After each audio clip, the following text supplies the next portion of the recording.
জমিদারের নাম আসছে, এখানে আপনার ইসমাইল মোল্লার নাম আসছে, সেলিম মোল্লার নাম আসছে এবং আরো যারা নাম আসছে তারা এটার সাথে সম্পৃক্ত না, এটার সাথে তারা সম্পৃক্ত না।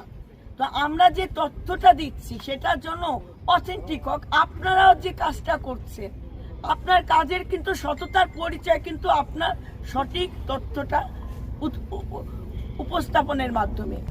আজকে আপনারা এই পুরো ঘটনার সাথে এই যাদের নাম দিলেন, এদের নাম আসা মানে নিপুণ রায় তার বাইরে না, গয়েশ্বরচন্দ্র রায় তার বাইরে না।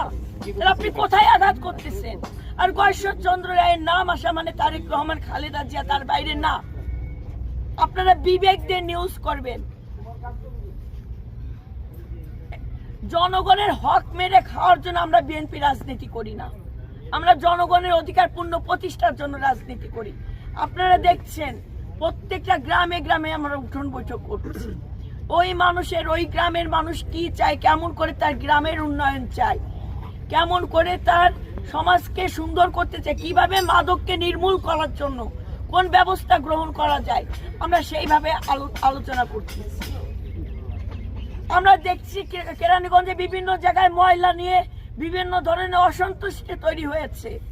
এই অসন্তুষ্টি যারা ময়লার টেন্ডার দিচ্ছে, এই প্রশাসকদের কাছে আপনারা যে জবাব চান, মানে এগুলো তো আমরা জানি না যে কারে ময়লা তোলার উত্তোলনের দায়িত্ব দিচ্ছে, কারে কি দিচ্ছে।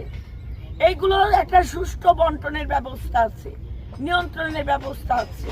এটা যারা দায়িত্ব নিতে পারবে তাদের সঠিক মানুষের হাতে সঠিক দায়িত্বটা যখন না পড়ে, তখনই কিন্তু এই ধরনের মানে বিশৃঙ্খলা, উচ্ছৃঙ্খলা এবং এই ধরনের অসন্তুষ্ট সৃষ্টি হয়।